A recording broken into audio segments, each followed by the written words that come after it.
Hello, everybody. I have felt to create a video to help to support you through this really intense time between eclipses as Mercury goes retrograde. So we're going to have a little talk about all of the themes of this month and how we can work with them to create alchemy and healing instead of going into fear, resisting and acting unconsciously. So you may want to just find a comfortable space or a sacred space to sit and receive. You may want to have your journal handy to take some notes, but just giving yourself this time and space to really dive into the cosmic energies and the opportunities that they are offering us for transformation. So let's talk a little bit about eclipses to begin. So we have eclipses every 6 months. The last eclipse season that we had was way back in January this year, and we will be working with this nodal Cancer Capricorn axis of eclipses right through into early 2020. So these are repeating themes. Like everything in the cosmos, eclipses work on cycles. All eclipses are part of a larger group of cycles, and the last time we had eclipses on this Cancer Capricorn axis was in 2001, so about 18 years ago.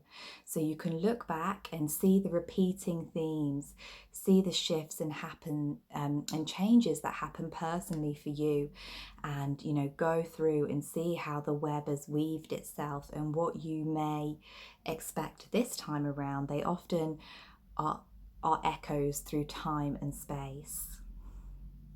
So eclipses can create a lot of fear within us because we have this deep ancestral memory of being, eclipsed into the darkness.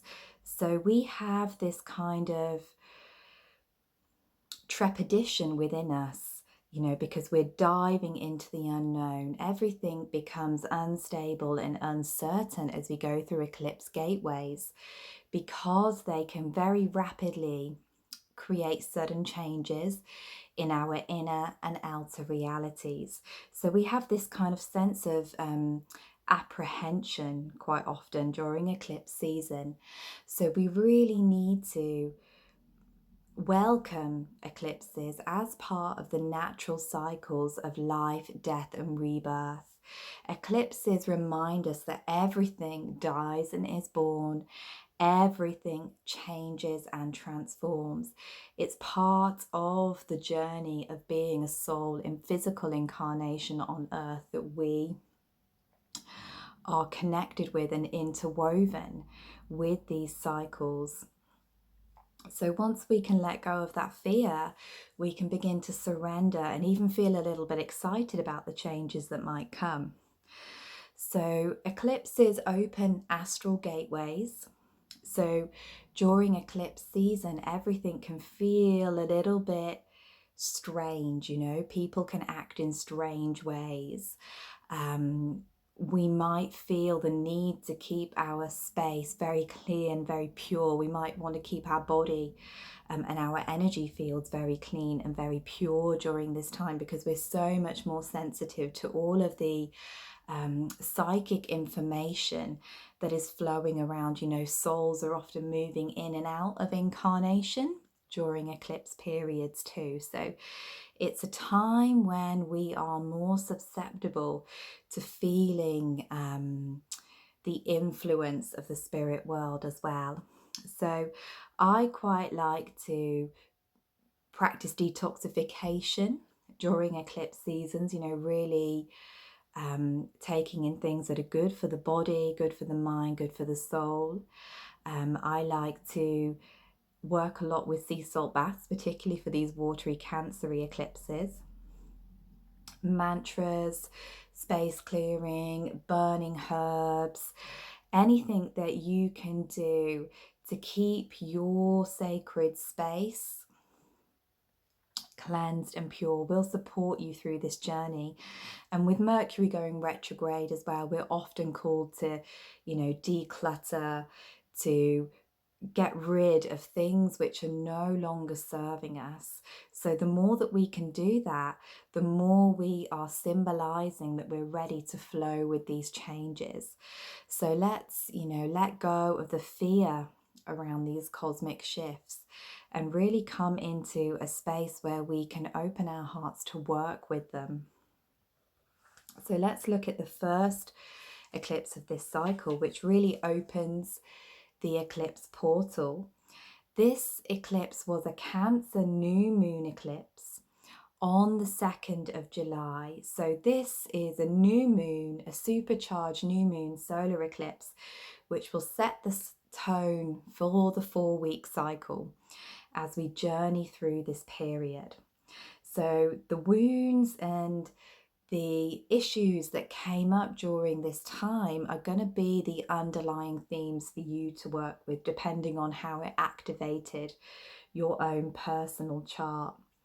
So this was a really tender and emotional new moon in square to Chiron in Aries. So we know that we will be dealing with some of our core wounds when Chiron is involved.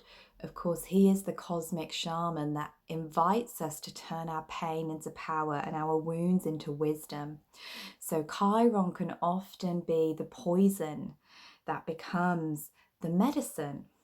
So this new moon triggered Chiron, triggering off a cycle of going into our deep wounds and, most specifically the wounds of the inner child. Cancer is the sign of the great mother of water, the lunar goddess, the lunar queen. And Cancer has very much to do with our ancestral lineage, our psychic inheritance from our mother line, and also to do with our inner child. Cancer is all about nourishing, nurturing, security, all of those things that we really long for as a child. So we can really, during this cycle, start to listen to that inner child when we're triggered, when stuff is going on, when old memories, old feelings of unworthiness or shame is rising up. We can really come back to our inner child and say, where did this story begin within me? Where did this pattern, this trauma begin within me that is causing me to react in this way? We can feel very, very sensitized during Cancer season. We can, really feel like everything is deeply personal to us. Cancer is the sign of my feelings, my emotions. So it's good to bear in mind that, we're feeling sensitive, but so is everybody else. So if there is disharmony, if there is triggering going on, these people are also acting from their wounded inner child. So how can we be more compassionate with ourselves and with them? How can we give ourselves the safety, security, comfort, and nurturing that our soul is crying out for? There could be some deep grief arising, personally and collectively, around not being mothered. If we had a difficult or challenging childhood, we may never have felt that sense of security. We may not know what it means to feel safe. So we have to, in a way, reparent ourselves and learn what it means for us to soothe ourselves, to calm our nervous system so we're no longer reacting from these old patterns. So for many of us, the core wound is separation from the mother. Not only our birth mother or our, motherly caretaker, but the great mother. That is the sickness of society, of the world, of the collective at this time. We're disconnected from this sense of love and compassion. We are disconnected from these energies of unconditional love. In a very similar way to Chiron himself was, in the story of Chiron, his core wound is being rejected and abandoned by his own mother, which he eventually alchemizes into his power when he takes his wound, he heals it, and then he shows others how to heal their wounds. So this can be an ongoing theme this month. How can I take back my power to heal this little child within myself, to heal my emotions? Really ask yourself, what does your inner child need right now? And what does nurturing mean to you? Because it might be different for everybody. What does it mean for you to really, really take care of yourself, to give yourself rest when you need it, to give yourself space and replenishment when you need it? So this is how we begin this lunar cycle. And as I said, this is an undertone that will be with us for the coming 4 weeks until the Leo new moon, which will be at the end of July or beginning of August, depending on where you are in the world. So we've already got some Leo energies flowing through the cosmos. So we have this balance going on, a little bit of what I've tried to represent in my altar here, this beautiful cosmic ocean of Cancer and this fiery abundance of Leo, as we have Mars in Leo currently. And on the 8th of July, Mercury stations retrograde at 4 degrees Leo in conjunction with Mars in square to Uranus in Taurus. So this is the second Mercury retrograde of the year, and Mercury is going to be transitioning from Leo to Cancer during her journey through the underworld. So this is a really interesting energy. Mercury is stationing retrograde at the same time as Chiron is stationing retrograde in Aries, and they are creating a trine to each other as they do so. And interestingly, a trine to Keras, the mother goddess asteroid, who is just retrograding through the early degrees of Sagittarius right now. So again, we see this theme of mother, we see this theme of healing wounds with Chiron. So this is a really interesting energy because Cancer is the lunar child, the tender, soft child that wants comfort.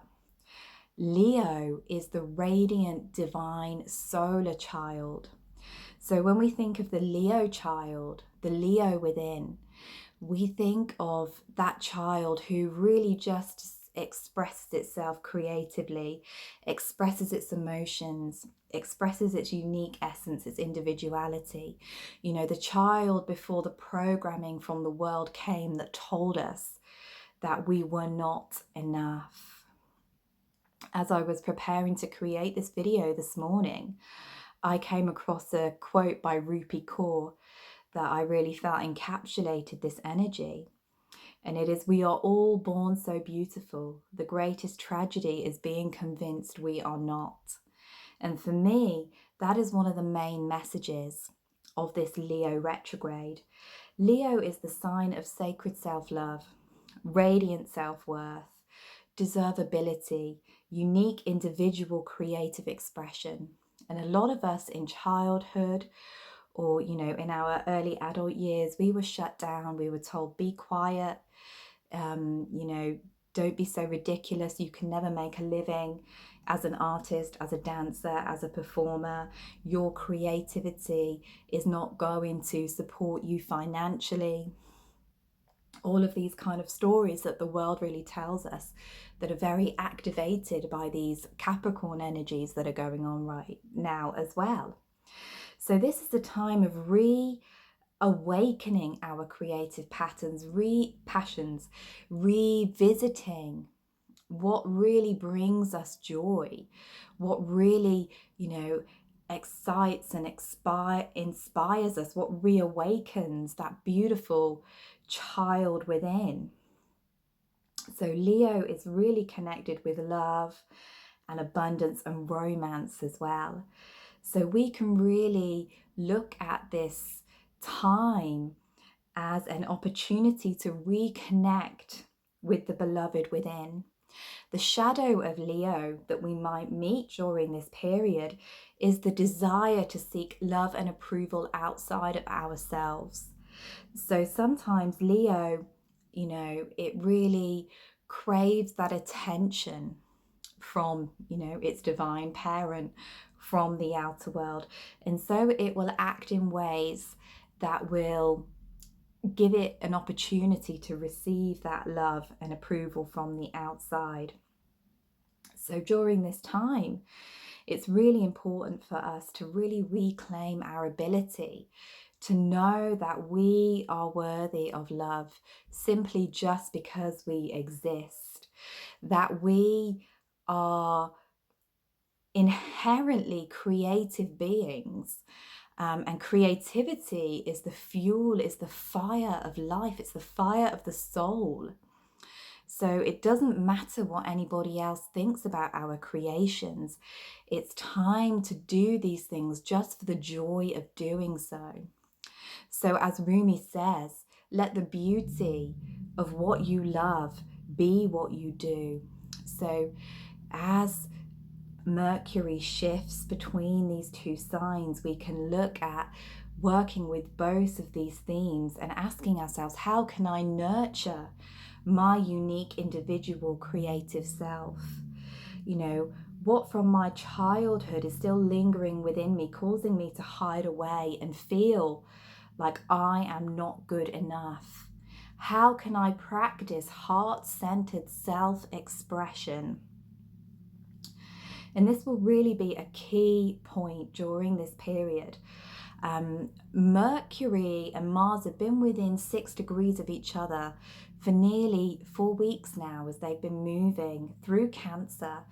And as I said, Mercury will station in conjunction with Mars as she backtracks and begins to move in retrograde motion.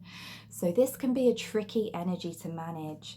This is where we can be looking at the more explosive vibration of Leo. So if we think of Mars as this very fierce, fiery, reactive energy, in Leo, Mars can get a little bit overinflated, a little bit full of his own self-importance, a little bit egotistical. And Mercury, of course, is our communication. So we may find that people are reacting quite intensely, or maybe in quite self-opinionated ways during this period, and we may find ourselves feeling frustrated, lacking patience. Leo is a fire sign. It wants to go, go, go. Mercury retrograde, Cancer season says no, go within, slow down, do your inner work. So this can be a time when we have to learn how to cultivate patience, as is the same with any Mercury retrograde. When Mercury enters the underworld, we enter the underworld of our subconscious. So we are called to slow down, to look at the patterns of what is going on within. Everything can be used as a key for healing if we are in a space of clarity where we can receive the message. So this might be a little bit tricky because Mars also stations in square to Uranus, the storm goddess, the storm bringer, the bringer of Promethean fire. So Mercury can be the lower mind. Uranus could be called the higher mind, the divine lightning bolt of inspiration. So during this period, we can have these inspirations of how we can rework our programming, our patterning around the Leo themes of love, abundance, romance, creativity. But we may not necessarily be able to manifest them, to put them into action until after the retrograde period. So this is a good time for journaling, for taking notes, for seeing, what is being upgraded within your mind, body, and soul. How can you create changes in your life that will ultimately lead you into deeper levels of fulfillment, into deeper levels of joy and creativity? Mars and Mercury are also in conjunction with the goddess asteroid Juno, who is, of course, the Greek Hera, the queen of heaven, the great goddess herself, the goddess of sovereignty. So Juno is very much associated with long-term committed relationships. So with her, being activated so powerfully at this time, we know that our relationships are undergoing a transformation during this period too. Maybe there's a relationship that you need to claim your power back in. Maybe there is a relationship that you need to rekindle the fire within. Maybe you need to make a renewed commitment to inviting joy and pleasure into your relationships. And with Mars here, there can be, like I said, this friction between partners, between people. So we need to be really aware that we respond rather than react during this time. So just be aware that any changes that happen in partnerships and relationships during this eclipse period are necessary parts of the shift. And as we move into August energies, there will be a renewed cycle beginning in relationships as Mars and Venus will come together for the first time in 2 years. So whatever we let go of now is just creating that space for something new to emerge. Just as another interesting side note, Mars, Juno, and Mercury are also in conjunction with the goddess asteroid Sappho. So Sappho was a poetess, a priestess of Aphrodite, who wrote the most beautiful, divinely inspired poems around love, sensuality, longing, yearning for the beloved, for the goddess. So in Leo, of course, this is really amplified and heightened. So again, we can be finding our inner poet. We can be finding ways to express ourselves without worrying about what other people are thinking. So this is a really powerful time. And Mercury will go back into Cancer on the 19th of July. And this is where the energy can get a little bit more emotional again. Of course, when we're dealing with Mercury retrograde, we're dealing with the memories, the postcards from the past.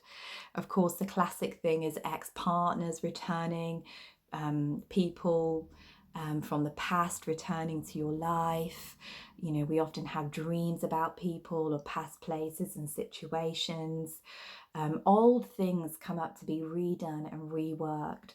So we are looking at and examining our karmic ties to the past, our karmic ties to our parents, to our ancestry, to our ancestral lineage during this period.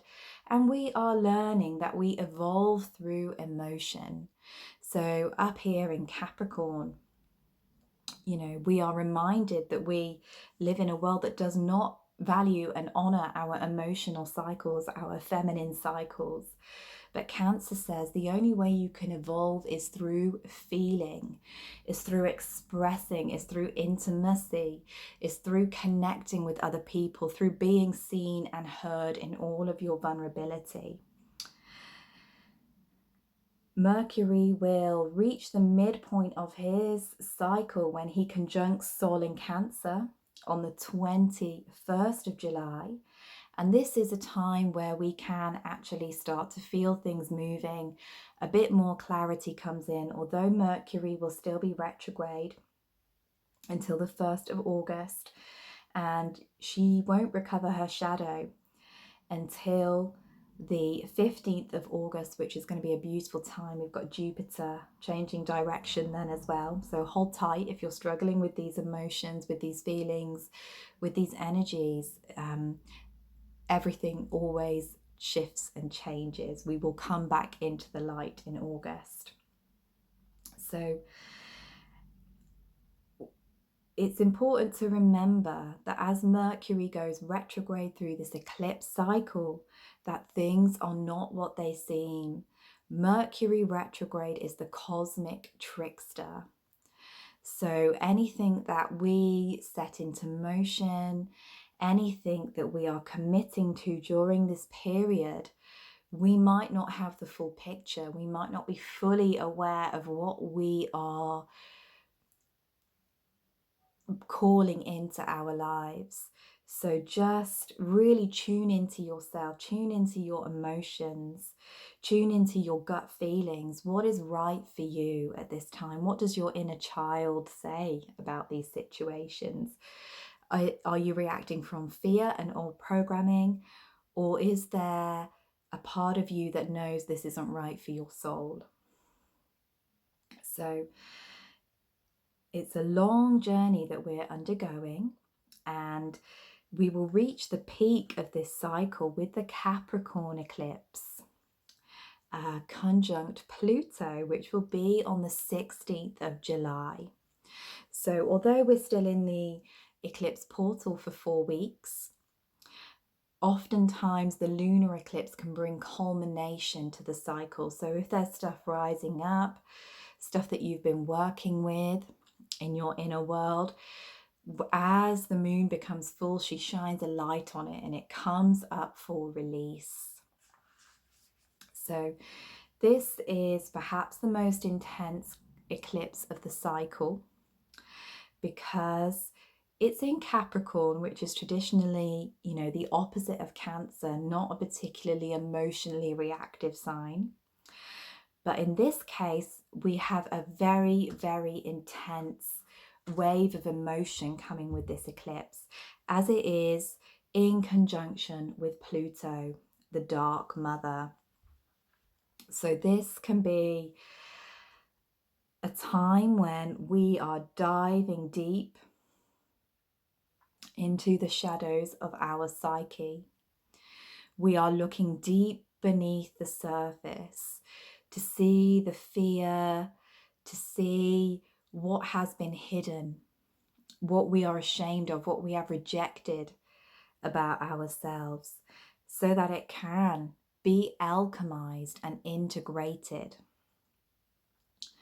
So this eclipse is more effective on the outer level of reality than the first eclipse in Cancer, because Capricorn, it has to do with, is as an earth sign, physical, tangible manifestations, physical, tangible structures.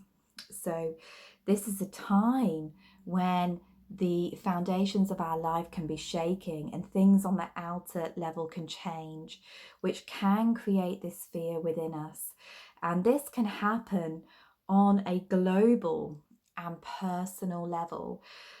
So Pluto goes deep, deep down, far, far beneath the surface and brings up everything that has been hidden. So during this period in the collective, we're going to see perhaps some more revelations about these structures and systems that have been oppressing us for millennia. This can be a time when a lot of secrets are uncovered that make us see the world in a different way. So, perhaps we'll be having more exposure on the things which are kept hidden in our political systems, in the banking system. It's all being exposed, and this moon acts like a cathartic portal which can just bring it all up into the light. So personally and collectively, we're looking at what is hidden, we're letting go of what no longer serves us on a physical, tangible level. So this lunation will bring completion to what was set in motion in January this year at the Capricorn new moon, which was also a solar eclipse. So for us on a personal level, what's really interesting about this moon is that it is opposite to Venus in Cancer. So as the sun moves through Cancer, Venus is following close behind, and she's making alignments with Chiron. She's actually square to Chiron today as I'm talking. She's going to be opposing the South Node, opposing Saturn. And at the time of the full moon lunar eclipse, she will be conjunct the North Node, the point of collective evolution in Cancer, and she will be opposite the moon and Pluto. So this is a time when we can be really looking at ourselves through the mirror of another, through the mirror of our relationships. This can be a time when we are looking beneath the surface at our unconscious programming around intimacy, around connection with other people. This can be a time when we're looking at our patterns of giving and receiving. Venus rules over our personal relationships, and she rules over our sense of self-worth and self-love. So in Cancer, Venus is this very sensitive, very nurturing, divine feminine goddess energy. And the shadow of Venus in Cancer, which will be highlighted around this time, is this energy of overgiving or giving to get, giving for the sake of receiving love and approval from others, or falling into energies of martyrdom or self-pity. Venus in Cancer can really teach us about how to nurture ourselves first so we can give to others from this space of overflow. So any relationships which are out of balance are going to be highlighted at this time. We can also become aware of how we are recreating our early life or our relationship with our parents through our relationships in the now. And this doesn't have to be just, partners, husbands and wives. This can also be showing up in friendships, parental-child relationships. This can be showing up in our business relationships, in our work relationships, in every relationship that we have. So we really need to take emotional responsibility for ourselves at this time. We really need to be aware of how we are honoring our own needs. How can we come from a space where we feel so full of love that we can give to others without feeling tired, without feeling burnt out? So it's a time of reassessing our partnerships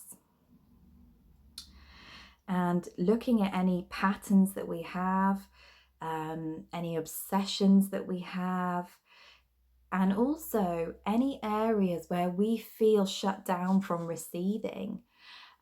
Capricorn can be this very cold Saturnian energy. Capricorn is about duty, obligation, and responsibility. And some of us will really fall into that program, you know, particularly if as children we had to be the responsible one or the parental child, we were the eldest sibling, you know, we automatically take care, we provide and protect, and we're not very good at receiving. So we fall on the other end of the spectrum. So this can be about highlighting both areas and bringing them into balance. We are parenting our own inner child. We are healing our relationship to our father, to our mother, to all of those ancestors who have gone before. We are clearing out these patterns for future generations. So when you give yourself time to heal, you give them the gift of healing too. So the work we're doing during these eclipse cycles are not just about us, but they are about future generations, Cancer and Capricorn. What are we leaving behind? What legacies are we leaving behind for the next 7 generations? So it's really time for us to begin to make these changes. It's really time for us to change these patterns. It's really time for us to come home to ourselves during this period. So I hope that you have found this video helpful and insightful. And if you would like to connect with me further, you can click the links below to find my Facebook pages and my website and all of those other bits of information that you might need. Thank you so much for listening to me.